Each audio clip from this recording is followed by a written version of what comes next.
Hey, heathens! Alright, let's go back to the Genesis series, this time for Genesis 12, The Phantom Menace.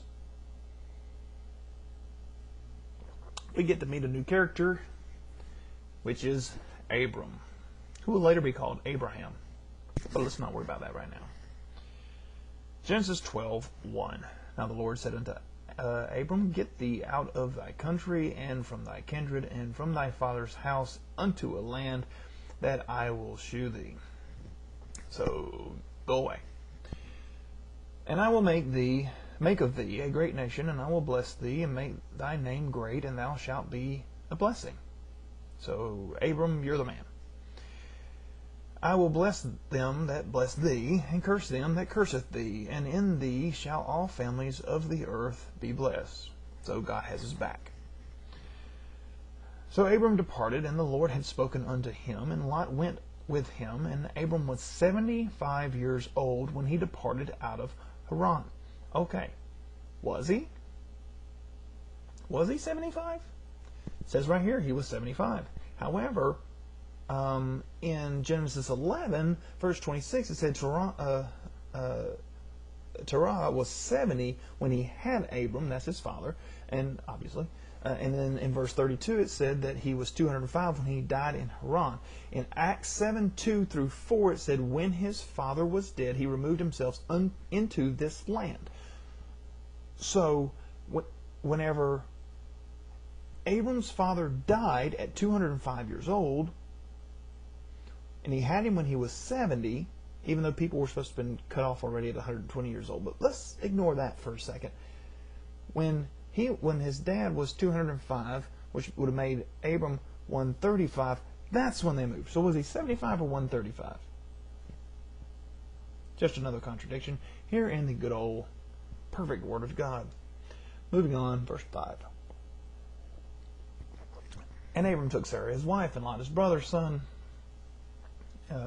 and all their substance that they had gathered, and the souls that they had gotten in Haran, and they went forth to go into the land of Canaan, and into the land of Canaan they came. So they went to Canaan. Abram passed through the land of the place of Shechem, and the place. All right, so verse for no apparent reason, just telling us they went to Canaan, and the Lord appeared unto Abram. Okay, and the Lord appeared unto Abram and said, Unto thy seed I will give this land, and there builded he an altar unto the Lord, who appeared unto him. Really? Exodus 33:20 says, No man shall see me and live. John 1:18 and 4:12, No man hath seen God at any time. 6:46, not that any man hath seen the Father. 1 Timothy 1:17, Now unto the King, eternal, immortal, invisible, and the only wise God, be honor and glory forever and ever. 1 Timothy 6:16, whom no man hath seen, nor can see. So, did he appear to Abram or not? Verse 8. He removed from thence unto a mountain of the east of Bethel, and pitched his tent. He said pitched a tent. Having Bethel on the west and Hai on the east, and he built an altar unto the Lord. Okay, he builds another altar for the Lord. All right, Abram journeyed and is still going towards the south. And there was a famine in the land. Abram went into Egypt to sojourn there, for the famine was grievous in the land. All right, so they're starving, and he didn't want to stick around. It came to pass, so he was near to enter into Egypt, and he said to Sarah's wife, Behold now, for I know thou art a fair woman to look upon. You hot, baby. Therefore it shall come to pass, when the Egyptians shall see thee, this is important, that they shall say, This is his wife, and they will kill me, but they will save thee alive. So you're pretty, they're going to kill me and take you. This is Abram's idea of what will happen. Okay. Say, I pray thee, thou art my sister. I want you to lie, even though God said we're not supposed to do that. That it may be well with me for thy sake, and my soul shall live because of thee. So I want you to lie and pretend to be my sister, gross, so that I don't get killed. Way to take one for the team, Abram. So his wife's going to lie for him by telling him that he's his sister, but they did think he was pretty. We find this out in verse 14. And it came to pass that when Abram was come into Egypt, that the Egyptians beheld the woman, that she was very fair. So she was pretty. The princes also of Pharaoh saw her, and commended her before the Pharaoh, and the woman was taken to the Pharaoh's house. Good job, Abram. You pimped out your wife to save your own ass. And this is the land that your God took you to.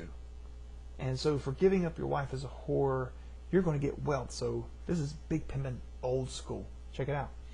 Verse 16. He entreated Abram well for her sake, and he had sheep, oxen, and he asses, and men servants, and maid servants, and she asses, and camels, check it out. This is what happens after he pimped out his wife. That God sent him to this land. He pimped out his wife after making her lie to say he's his sister, so that they wouldn't kill him.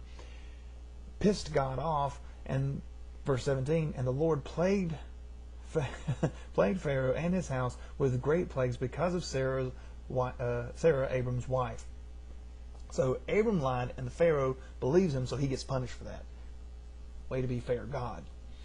And the Pharaoh called Abram and said, What is this that thou hast done unto me? Why didst thou not tell me that she was thy wife? So Pharaoh figures out that it's a lie. Why saidst thou, she is my sister, so I might have taken her to me to wife?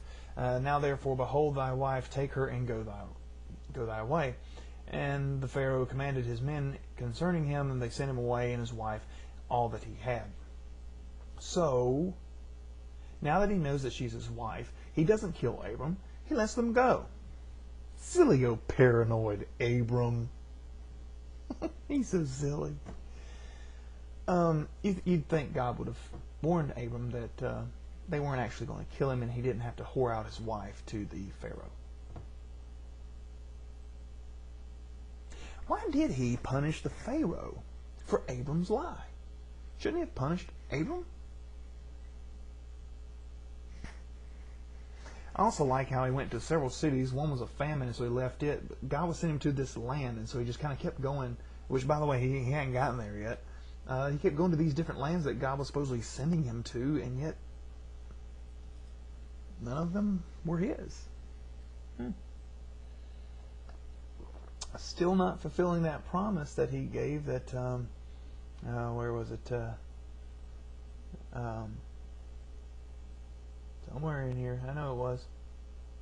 I will bless them that bless thee, and curse them that curses thee, and in thee shall all families of the earth be blessed. What happened to that? Alright, so that's Genesis 12. Another load of crap. Have you noticed how we keep going through all these different chapters and not a single one of them has had anything that, none of them were clear, that none of them had any single thing, or none of them could be completed without some sort of a problem? Guess what? Genesis 13 is no better.